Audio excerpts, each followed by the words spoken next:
मेरा नाम स्वाति है। हम 5 भाई बहन हैं।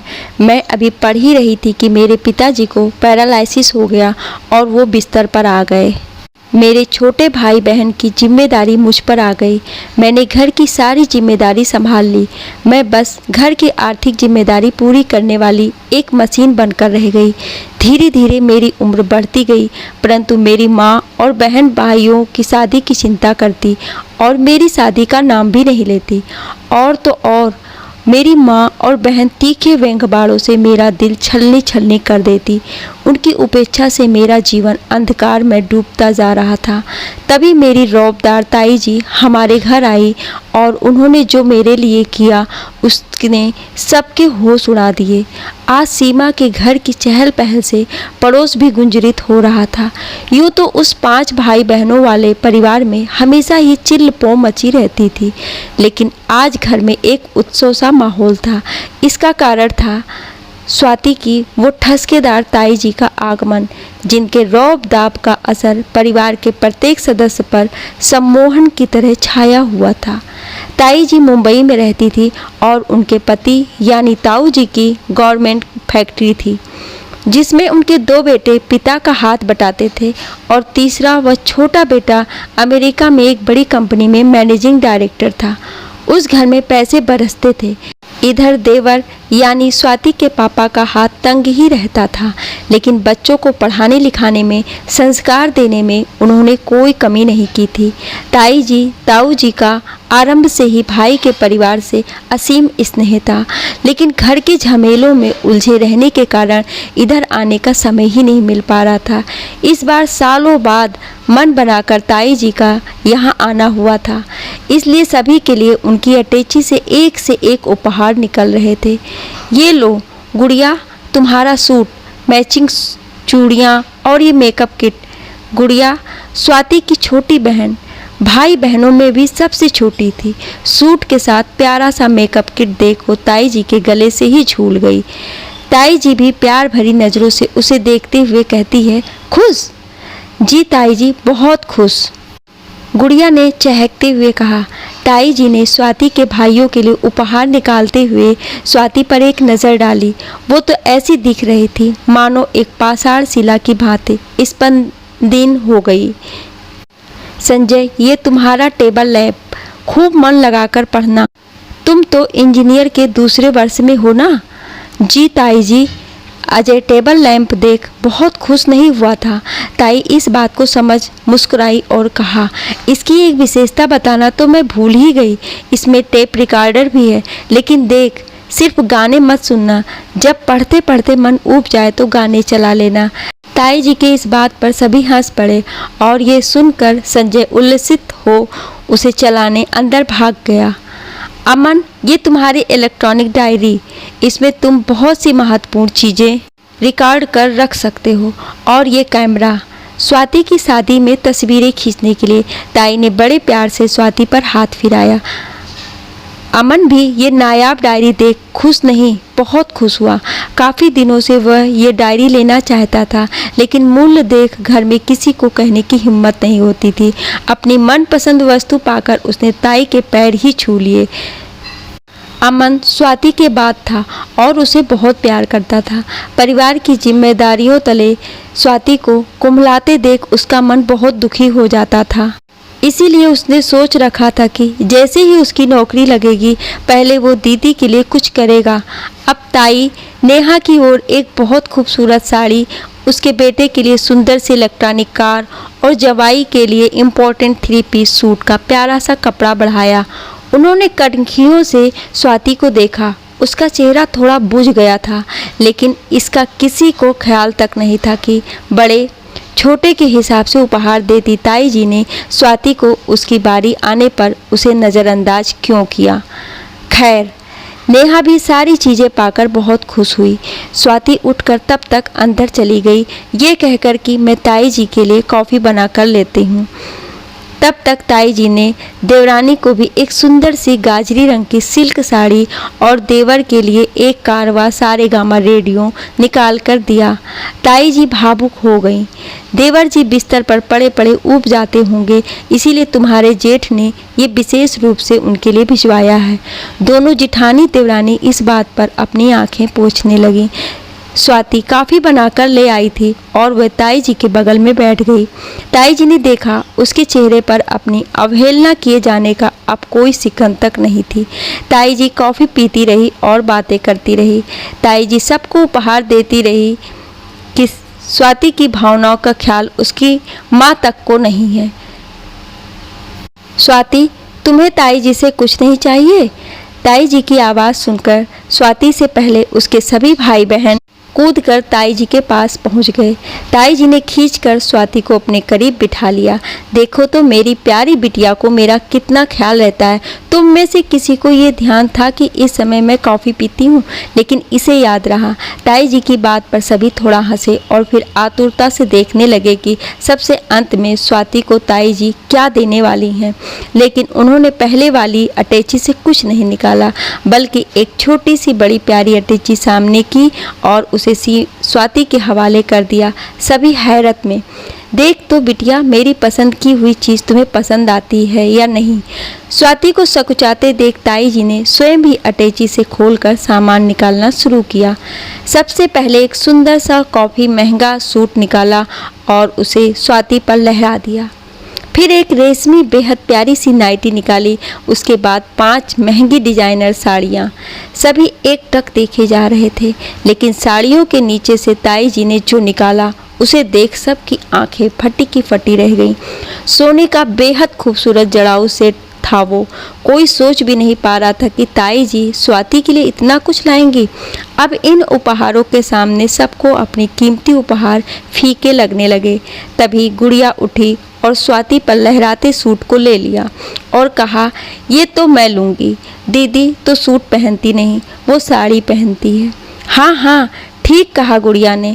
माँ ने भी गुड़िया की हाँ में हाँ मिलाया और सभी सामान का बंदर बांट कर दिया। ये इतनी साड़ियाँ स्वाति लेकर क्या करेगी? 2 मैं रख देती हूँ गुड़िया की शादी के लिए। एक स्वाति रख लेगी, एक नेहा को आगे 30 त्यौहार में देने के काम आ जाएंगे। एक साड़ी और ये जड़ाऊ सेट अमन की बहू के लिए रख देती हूँ। ताई जी तो सबके रवैये से पहले तो हतप्रभ रह गईं। उन्होंने देखा कि स्वाति को दिए गए उपहारों को उसकी माँ ही बंटवारा करने लगी है, तो उन्होंने बहुत क्षुब्ध होकर कहा, क्यों छोटी, स्वाति ने किसी के उपहारों पर नज़र भी डाली क्या? जब इसने किसी के सामान को हाथ भी नहीं लगाया तो इसके उपहारों पर भी सिर्फ और सिर्फ इसका ही हक है और किसी का नहीं। ताई जी की डांट से सबकी सिट्टी पिट्टी गुम हो गई। और तुम छोटी, गुड़िया को डांटने के बदले स्वयं तुमने ही स्वाति के उपहारों का बंटवारा कर दिया। यदि मैं जानती तो उसके लिए अलग से लाती ही क्यों? और गुड़िया, स्वाति सूट क्यों नहीं पहनेगी? तुमने क्या सोच कर ले लिया? उसे कैसा लगेगा ये महसूस किए बिना? ताई जी फिर देवरानी की ओर नज़र डाली। तुम्हें इसकी शादी नहीं करनी है क्या? मैं तो ये सारा सामान चुन चुन कर इसकी शादी के लिए लाई थी। सोचा था अपने हाथों से सजाकर देखूंगी कि दुल्हन के रूप में मेरी बिटिया कैसी लगती है, लेकिन मैं तो देख रही हूँ छोटी कि तुम तो उससे छोटों की अमन और गुड़िया की शादी के सपने देख रही हो। सारी उम्र बेटी को यूं ही बिठा कर रखोगी? ताई जी अनवरत जारी थी। कच्ची उम्र से वह जिन जिम्मेदारियों को ढो रही है उससे उसको मुक्ति तो दो। बेटियां अपने घर में ही अच्छी लगती हैं, मायके में नहीं। ताई जी की लताड़ से सभी फक रह गए, होठ सिल गए सबके। गुड़िया तो जल्दी से सूट फेंककर अंदर भाग गई। नेहा मुंह बनाती हुई, संजय भी चुपचाप अंदर की ओर चला गया। अब इस उम्र में कोई इससे शादी नहीं करना चाहता तो हम क्या करें? किसी के गले में इसे ज़बरदस्ती बांध दें? इतना कह माँ भी उठकर रसोई की तरफ चली गई। अब ताई जी ने स्वाति की ओर देखा। उसकी भरी भरी डबडबाई आंखें बहुत कुछ कह रही थी। ताई जी ने उसे अपने सीने से लगा लिया। अब तो स्वाति फपक कर रो पड़ी, मानो सालों का दर्द आंसुओं के द्वारा निकलने को बेताब हो। रो मत लाडो, तुम्हारे साथ जो हो रहा है वो साफ दिखाई दे रहा है, लेकिन अब ऐसा कुछ भी नहीं होगा जिससे तुम्हारा जीवन दांव पर लगे। स्वाति के आंसू ताई जी के सीने को भिगोए जा रहे थे और ताई जी की स्नेहिल बाणी स्वाति के मन प्राण को भिगो रहे थे। रात हो चुकी थी, सब सोने चले गए थे। ताई जी भी स्वाति के बालों पर हाथ फिराते फिराते सो गई, लेकिन स्वाति की आंखों में नींद कहाँ। वातावरण की निस्तब्धता उसके हृदय में उतर आई थी। ताई जी ने घर की हवा के उस रूख को बदलने की शुरुआत कर दी थी जो माँ के इशारों पर चलती थी। देखना ये था कि ताई जी क्या कर सकती थी। शायद उनके प्रयासों से स्वाति के भाग्य की कालिमा सुबह के उजाले में बदल जाए। उसका दुर्भाग्य। स्वाति ने गहरी सांस ली, जो पिता के पक्षाघात के साथ ही शुरू हो गया था। प्रथम श्रेणी में स्नातक पास कर स्नातकोत्तर में दाखिले की सोच रही थी। कॉलेज की हंसमुख मेधावी छात्रा वे सबकी चहेती थी। पिता उसकी मेधा से अति प्रसन्न थे। ये ताई जी शुरू से ही स्वाति से बहुत स्नेह रखती थी, लेकिन पक्षाघात ने पिता के दाहिने को ही नहीं बल्कि प्रिय पुत्री के जीवन के उत्साह को भी निष्पन्द कर दिया। पढ़ाई छोड़ अब वह नौकरी की तलाश में लगी। शीघ्र ही अपने प्राध्यापकों की कोशिशों से एक निजी विद्यालय में लग गई। कुछ ट्यूशन भी मिल गई। इस प्रकार कुछ अवरोधों के बाद जीवन फिर से सरकने लगा, लेकिन दिनों दिन बढ़ती पारिवारिक जिम्मेदारियां उसे असमय परिपक्व बनाती चली गई। अब अपना जीवन अपना ही नहीं रहा। जो भी कमाती सब माँ को देती थी। इस बीच कब वह चंचलता छोड़ गंभीर होती चली गई पता ही नहीं चला। खिलखिलाहट की जगह हल्की सी स्मित ने ले लिया। बस उसे लगता कि वह अब पिता की जगह पर आ गई और उसे परिवार की संपूर्ण देखभाल करनी है। अपाहिज पिता की विवशता, माँ का बिलखना, छोटे भाई बहनों का डूबता भविष्य, ये सब एक चक्रव्यूह की भांति उसके जीवन को अपने में उलझाते चले गए।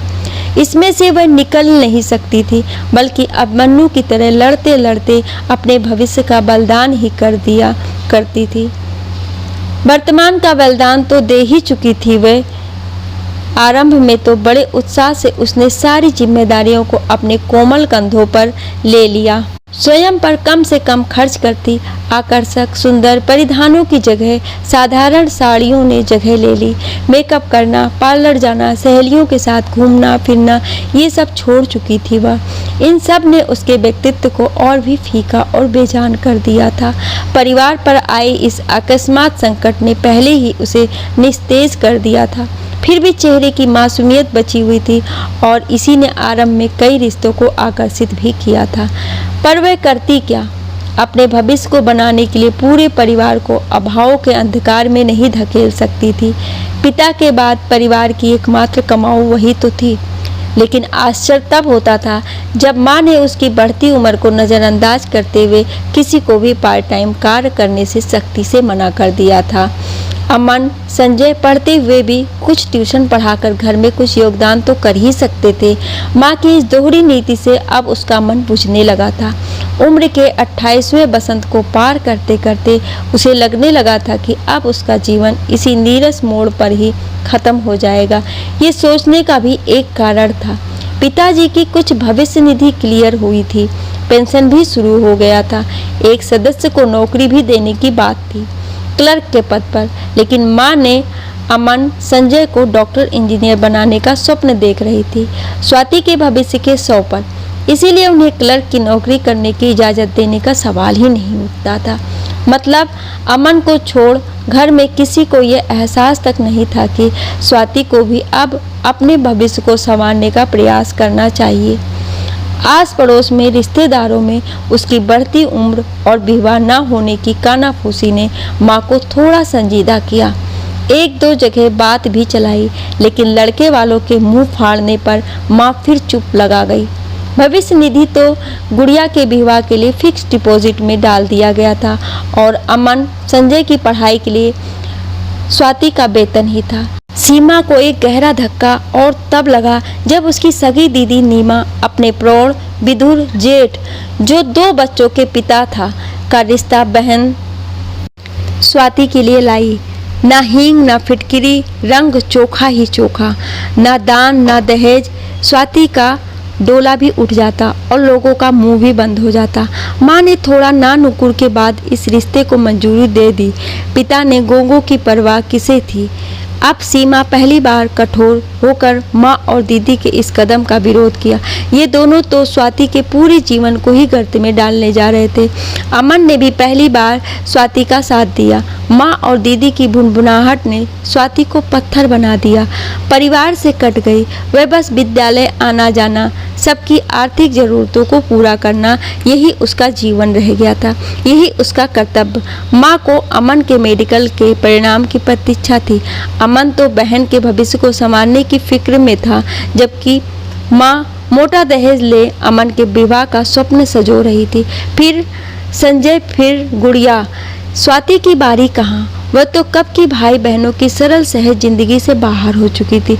इसीलिए तो आज माँ ने ताई जी द्वारा स्वाति के लिए लाए उपहारों को इस प्रकार बंटवारा कर दिया था। माँ क्या एक औरत नहीं थी? स्वाति की माँ नहीं थी? क्या वो पुत्री के अधूरे भविष्य को, अंधकार में जीवन की वेदना को समझ नहीं पा रही थी? नहीं समझना चाहती थी। ताई जी के इस कथन में अब ऐसा कुछ नहीं होगा जिससे तुम्हारा भविष्य दांव पर लगे। उसे आशा की एक किरण नजर आ रही थी। स्वाति ने बड़े प्यार से ताई जी की ओर देखा और अपना हाथ उनके आंचल में समेट सो गई। अगले दिन से ही ताई जी ने स्वाति का कायाकल्प शुरू कर दिया। पहले तो उसके लिए कुछ आकर्षक लेकिन सौम्य परिधान खरीदवाए। सारी सूती साधारण साड़ियाँ एक किनारे कर दी। यूं भी लंबी छरहरी स्वाति पर नए फैशन के चूड़ीदार खूब फपते थे।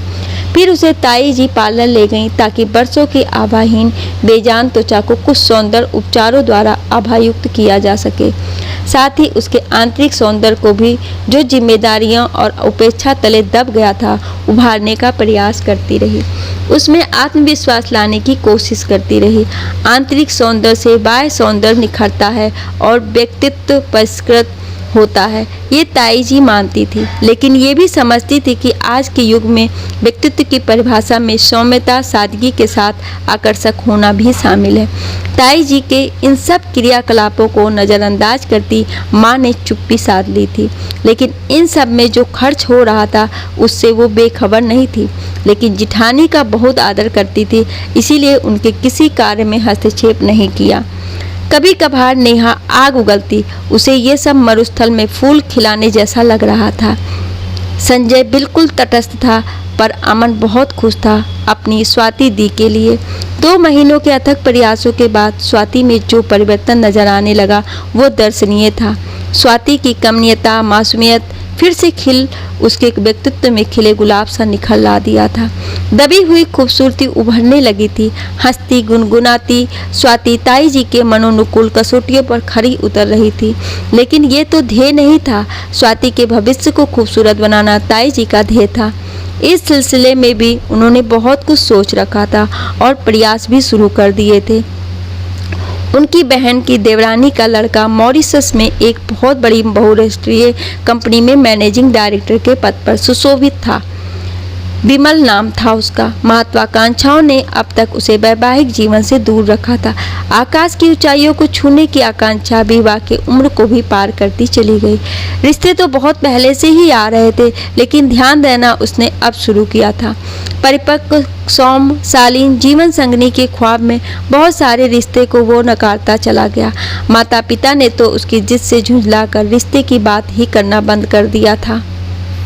तभी ताई जी द्वारा दिखाई गई सीमा की तस्वीर विमल को भा गई। ताई जी ने स्वाति के बारे में सब बता दिया और बहुत तारीफ भी की। विमल बहुत प्रभावित हुआ क्योंकि स्वाति की उम्र भी उससे मैच करती थी। ताई जी आई ही इसलिए थी कि स्वाति की बात विमल से चला सके, लेकिन स्वाति के घर का माहौल और स्वाति के प्रति उसकी माँ, बहन नेहा की उपेक्षा देख उन्होंने उस समय बात नहीं चलाई। इसीलिए जब विमल ने बताया कि वह दिवाली में भारत आएगा और उसी समय स्वाति के यहाँ आकर औपचारिक रूप से उससे मिल लेगा, ताई जी, जिन्हें वह मासी कहता था, इससे खुश होकर स्वाति का कायाकल्प करने लग गई थी। इधर ताई जी स्वाति के विवाह की पृष्ठभूमि बना रही थी, उधर उसके व्यक्तित्व को उभारने में भी लगी थी। अपनी मेहनत को साकार होते देख एक दिन ताई जी ने अपनी देवरानी से कहा, क्यों छोटी बहू, स्वाति की इधर बात चलाई कहीं? अच्छा होता मैं इसका विवाह देख जाती। ये सुन माँ रुआसी हो उठी। क्या करूँ जीजी, जहाँ जाती हूँ लड़के वाले मुँह ज़्यादा फाड़ते हैं। अब इसी में सारा खर्च कर देंगे तो फिर गुड़िया के लिए कहाँ से लाएंगे। अवसर देख ताई जी ने स्वाति के लिए विमल की बात चलाई। दिवाली में उसके आने की बात कही। नेहा वहीं थी, कह उठी, स्वाति के लिए तो विमल की बात करना ही फिजूल है ताई जी। पहले तो सामने से उसे देख पसंद करेगा ही नहीं, दूसरे तुम्हारी बात रख भी ली तो स्वाति के साथ उसकी क्या जोड़ी। तभी स्वाति को आते देख विद्रूपता से मुस्कुराकर यह वाक्यांश भी जड़ दिया। कहीं ठूठ में भी बाहर आती है ताई जी। रजत जैसे राजकुमार के लिए गुड़िया जैसी राजकुमारी चाहिए। स्वाति की ज़िंदगी सवारो ताई जी, लेकिन उसके लिए किसी दूसरे की ज़िंदगी को रेतीला मत बना दो। स्वाति की बात का अनुमोदन करती माँ को देख स्वाति मानो अचल हो गई। माँ कह रही थी, विमल के साथ गुड़िया की ही बात चलाओ जीजी। स्वाति की तो चिंता ही नहीं, वो तो नौकरी भी करती है, वो तो शादी भी नहीं करना चाहती। नहीं तो नेहा का जेठ क्या बुरा था, अब इस उम्र में सुंदर सजीला राजकुमार मिलने से तो रहा। ताई जी का पूरा मिजाज कड़वा हो गया। व्यंग से कड़े स्वर में कहा, स्वाति तुम्हारी सगी बेटी ही है ना छोटी बहू, या सौतेली है। बड़ी का ग्रास छोटी को देना कोई तुमसे सीखे। लेकिन एक बात मैं कह देती हूँ, स्वाति के लिए मैंने विमल की बात चलाई है और उसी से विवाह भी करवाऊंगी। ताई जी बहुत गुस्से में थी। माँ बेटे की स्वाति के प्रति विचार से एक बात समझ में नहीं आई। छोटी गुड़िया महज 22 साल की है, जबकि विमल 36 का है। दोनों में उम्र का इतना अंतर है, फिर भी छोड़ो, तुम सबसे बहस ही करना व्यर्थ है। पत्थर पे क्या सर फोड़ना। झुंझलाती हुई ताई जी वहाँ से चली गई। माँ रसोई में भुनभुनाती हुई चली गई। इधर स्वाति तो मानो पत्थर हो गई हो जैसे। ताई जी एकदम ढाल बनकर जिन अपने सगों से उसका बचाव कर रही थी, उन अपने सगों खून के रिश्तों के विचार जान स्वाति अंतर्ग्लानि से मरी जा रही थी। इतनी नफरत, इतनी उपेक्षा, स्वाति के लिए अच्छे रिश्ते खोजना उनके बस का नहीं था। लेकिन सामने से जब रिश्ता आ रहा था तो जहाँ कुछ मांग भी नहीं है तो भी स्वाति के बदले गुड़िया के ही बारे में सोचा जा रहा है। अपने अस्तित्व से ही चिढ़ हो गई उसे। बिटिया, ताई जी ने औंधी पड़ी स्वाति के सर पर हाथ फेरते हुए पुकारा। ताई जी का स्नेह स्पर्श पर स्वाति उठ बैठी। निरर्थक अंगूठे से चादर को कुरेदती हुई बोली, ताई जी आप विमल का रिश्ता गुड़िया के लिए तय कर दो। ताई जी चिंूक पड़ी। क्या क्या कह रही हो तुम? ये तुम अपनी माँ बहन की बातों में आकर कह रही हो, या अभी भी अपने को बलिदान करने का जज्बा जोर मार रहा है? मैं विमल के लायक नहीं ताई जी। कहाँ एक से एक रिश्तों से रिश्तों को ठुकराने वाला ये धनाढ़ रईस, और कहाँ मैं। मेरी तो उम्र भी 30 को पहुँचने वाली है ताई जी। स्वाति की सूनी और उदास आवाज़ ने ताई जी को विगलित कर दिया। ममत्व भरे नज़रों से स्वाति की डबडबाई आंखों को देखते हुए उसे आंखों से ही सांत्वना दी। वास्तव में नेहा और माँ का ऐसा व्यवहार सहन करना स्वाति जैसी अत्यंत संवेदनशील लड़की के लिए काफ़ी कष्टप्रद था। ताई जी जितना स्वाति के भविष्य को संवारना चाहती थी, नेहा और माँ दोनों ही उतना ही उसके प्रति निष्ठुरता दिखा रही थी। देवरानी और नेहा की स्वाति के प्रति उपेक्षा ताई जी को समझ में नहीं आती। वास्तव में नेहा के साथ साथ माँ का भी स्वाति के प्रति व्यवहार असहनीय था। दोनों ने ही स्वाति को घर में सबसे उपेक्षित बनाकर रख दिया था। खुद भी स्वाति के लिए कुछ अच्छा कर नहीं रही थी और ताई जी करना चाहती थी तो रोड़े अटका रही थी, जबकि स्वाति अपनी तरफ से कर्तव्य पलायन में कभी पीछे नहीं हटी। नेहा तो ना जाने किस जन्म का बैर निकाल रही थी स्वाति से। दोनों कौन सा स्वार्थ सिद्ध कर रही थी, अपना ये ताई की समझ से बाहर था। लेकिन ऐसा क्यों, इस बारे में स्वाति से उन्होंने खुलकर पूछा। बिटिया, पहले तो सोचा था संबंधों को तिक्त बनाए बगैर तुम्हारा घर संसार बसा दूंगी, लेकिन ये मुमकिन नहीं हुआ। छोड़ो ताई जी, जिसके जीवन में सुख नहीं लिखा होता उसे सुख कैसे मिलेगा। मुझे ऐसे ही घुट घुट कर जीना लिखा है। दुख इस बात का है कि माँ भी मुझे नहीं समझ रही है। स्वाति के बड़े नैराश्य से कहा, मुझे सारी बात बताओ। आखिर तुम इस घर की सबसे होनहार बिटिया थी। माता पिता दोनों गर्व करते थे तुम पर। मैं आज सब जानना चाहती हूँ। विवाह तो तुम्हारा होगा ही, वो भी विमल के साथ ही।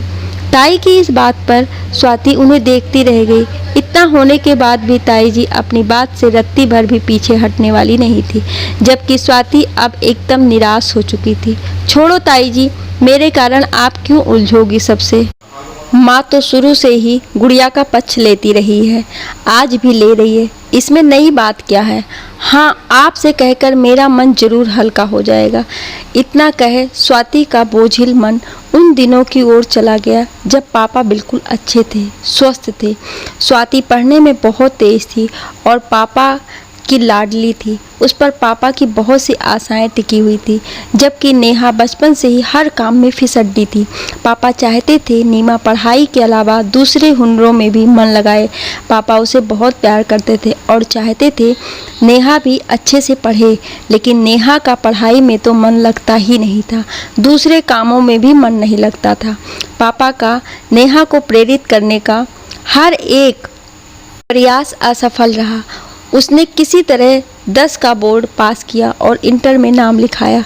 उन्हीं दिनों नीमा का एक लड़के से सिनेमा वाला प्यार हो गया। दोनों छुप छुप कर मिलने लगे, पत्र व्यवहार करने लगे। फ़ोन तो लैंडलाइन था तो बात तो हो नहीं पाती थी। स्वाति ने एक बार नेहा को लड़के के साथ पकड़ा तो मान मुनुहार करके नेहा ने बहन को मना लिया कि अब कभी वह लड़के के साथ नहीं मिलेगी। लेकिन इसके बाद जब फिर से पत्र व्यवहार करते पकड़ा और नेहा का पत्र स्वाति के हाथ लग गया तो उसने पापा को सब बता दिया, प्रमाण में पत्र भी दिखा दिए। अब क्या था, पापा तो एकदम भड़क गए। नेहा का कॉलेज जाना क्या, घर से निकलना ही बंद करा दिया, घर ही बिठा दिया उसे। आनन फानन में लड़का खोज उसकी शादी कर दी और ससुराल उसी शहर में था और परिवार भी बहुत अच्छा मिला था। लेकिन फिर भी नेहा उसी समय से बहन से खार खाई रहने लगी थी। पिता को पैरालिसिस होने के बाद उसे मौका मिला और माँ के कान भर भर कर स्वाति के प्रति उन्हें निष्ठुर बना दिया। पिता बीमार के कारण निरा असहाय हो गए थे। घर गृहस्थी की पूरी बागडोर माँ के हाथों में आ गई थी। इसीलिए स्वाति को समझने वाला अब कोई नहीं था। गुड़िया सबसे छोटी और सबसे सुंदर होने के कारण माँ की वह नकचढ़ी बेटी थी। नेहा को तो उसकी सुंदरता से भी जलन थी, लेकिन उसे स्वाति के खिलाफ हथियार के रूप में इस्तेमाल कर रही थी। एक भी मौका नहीं छोड़ती थी स्वाति को नीचा दिखाने का। गुड़िया ने भी किसी तरह इंटर 3rd डिवीजन से पास किया। उसे अपने बनाव श्रृंगार से ही फुर्सत नहीं मिलती थी। घर के किसी काम में हाथ नहीं बटाती थी। बाहर जाकर काम करने से तो उसकी खूबसूरती कम होने का डर था। अब माँ चाहती थी किसी तरह कोई अच्छी जगह उसकी शादी हो जाए। स्वाति के बारे में तो कुछ सोचना ही नहीं था। यूँ भी वह सोने के अंडे देने वाली मुर्गी थी। वो चली जाती तो सारे खर्चे कैसे चलते, अमन संजय की पढ़ाई कैसे पूरी होती। इसीलिए जब तक अमन कोई नौकरी नहीं पकड़ लेता तब तक स्वाति को भी जिम्मेदारी से कैसे मुक्त किया जाता। स्वाति की जिम्मेदारी कभी खत्म नहीं होती, लेकिन सब कुछ दांव पर लगाकर भी स्वाति कुछ पाया नहीं सकी। परिवार में जो उसे मान सम्मान प्यार स्नेह मिलना चाहिए था, उससे तो वो वंचित ही रही। यहाँ तक कि कोई उसके जीवन के खालीपन को भरने के लिए सोचा भी नहीं। आज तो सभी अकेले हैं तो ज़रूरत के लिए ही सही दीदी दीदी करते हैं। कल को सबका अपना परिवार हो जाएगा तो उन सब के बीच उसकी क्या जगह होगी। भविष्य की ये भयावहता स्वाति को हमेशा डरा जाती। ताई जी की गोद में किसी हिरनी साबिका की तरह चिपकी स्वाति ताई जी को सब सुना फपक पड़ी। ताई जी कुछ नहीं बोली, सिर्फ सीमा को सहलाती रही।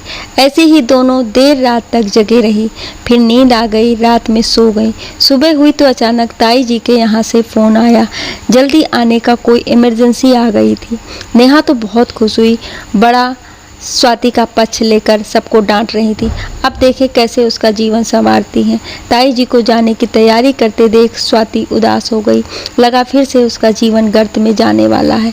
एक ताई जी थी, उसके दिशाहीन जीवन को दिशा देने के लिए प्रयासरत थी। अब कौन? ताई जी ने स्वाति के सूखे मुख को देखकर स्नेह से सिर सहलाया और सांत्वना दी। देख बिट्टी, मैं बहुत जल्द आऊँगी विमल के साथ, तुम तैयार रहना। ताई जी के इस कथन के समय माँ और नेहा वहीं थे। माँ तो चुपचाप रही, लेकिन नेहा ने मुंह बिचका दिया। स्वाति एक अंतहीन इंतजार करने के लिए विवश हो गई। यूँ तो ताई जी ने कहा था कि वो सबके लिए दिवाली में आएगी। ना चाहते हुए भी सब ताई जी का इंतजार कर रहे थे। स्वाति के तो कान मानो दरवाजे पर ही लगे रहते थे। इसी ऊहापोह में दिवाली आई और चली गई। स्वाति के मन का अंधकार और बढ़ गया। प्रकाश तो मानो उसके जीवन से रूठ ही गया था। ताई के जी के कहे अनुसार ना तो बिमल ही आया और ना कुछ खबर ही आई। ताई जी गई तो एक फ़ोन भी नहीं किया।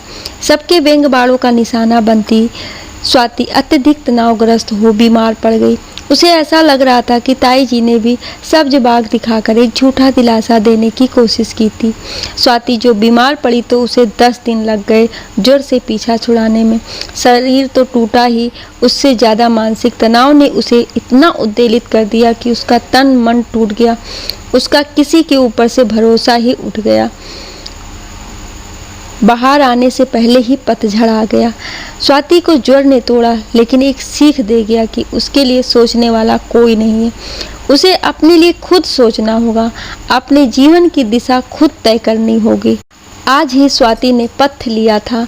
इतने दिनों तक तीमारदारी करती माँ ऊब कर किसी पड़ोसन के साथ पास के ही पहाड़ी मंदिर में माता के दर्शन को चली गई थी। अमन, संजय अपने इंस्टीट्यूट गए थे और गुड़िया को नेहा कल ही अपने ससुराल ले गई थी। आज ही उनके आने की बात थी। पापा अभी अभी सोए थे, इसीलिए बालकनी में बैठी वो बाहर के नज़ारे का आनंद ले रही थी। रास्ते के पार मैदान में खेलते बच्चे उसे अपने बचपन की यादों में ले गए थे। उसे बहुत अच्छा लग रहा था। उसका तन मन दोनों आज हल्का सा था। मौसम भी गुनगुना सा था। तभी गाड़ी की आवाज़ आई और फाटक के सामने एक कार आकर रुकी। कार से कुछ लोग उतरे, एक स्त्री पुरुष और एक सजीले से नौजवान के साथ। जब ताई जी उतरी तो एक झटके से पर्दा हट गया और उसे सब समझ में आ गया। हो ना हो ये अवश्य बिमल है, उसके मन ने कहा और उसके पैर धरा पर ही जड़ गए। ताई जी ने एक फ़ोन तक नहीं किया आने के बारे में। उसके तो हाथ पांव फूल गए। घर में कोई था भी नहीं। ताई जी ने आकर उबारा, उसे सबसे परिचय करा, उसे तैयार होने को अंदर भेज दिया। फिर बिमल और उसके माँ पापा को बैठक में बिठा पानी वानी आगे कर स्वाति के पास अंदर आई। स्वाति तो वैसी ही बुत बनी बैठी हुई थी। ताई जी ने प्यार से झिड़का और उसे तैयार करने लगी। सुंदर सी हल्की गुलाबी सिल्क की साड़ी पहनाया, चेहरे में हल्का मेकअप किया, बाल वैसे ही खुले छोड़ दिए। आज ही सीमा ने बाल धोए थे, केवल एक क्लेचर लगा दिया। स्वाति थोड़ी कमज़ोर लेकिन प्यारी लग रही थी। ताई जी ने कॉफ़ी बनवाया और स्वाति को साथ में लाकर उनके पास बिठा खुद रसोई में चली गई। ताई जी अपने साथ ही मीठा नमकीन ले आई थी, वह सब प्लेटों में सजाकर ले आई। बिमल की माँ तो स्वाति को अपने पास ही बिठाकर बड़े प्यार से उससे उसकी शौक, पढ़ाई, नौकरी, घर के बारे में पूछ रही थी। स्वाति ने सब के बारे में बताया और कहा कि माँ पास में ही मंदिर गई है और गुड़िया दीदी के साथ गई है। बिमल तो एक टक स्वाति को ही देखे जा रहा था। वह उन आँखों की ताब सह नहीं पा रही थी। फिर ताई जी ने दोनों को वहीं बैठक में अकेला छोड़ दिया और स्वाति के पापा को देखने बिमल के माँ पापा के साथ अंदर चली गई।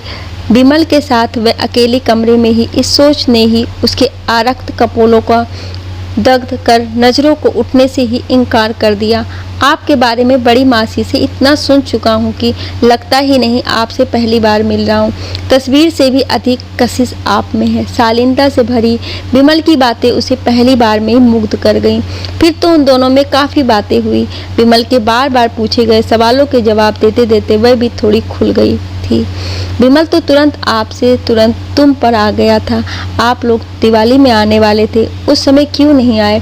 ताई जी भी खबर लेने गई तो वही रह गई, फ़ोन तक नहीं किया। मैं जानता कि मेरा इतनी बेसब्री से कोई इंतज़ार कर रहा है तो मैं तो उड़कर सीधा यहीं चला आता।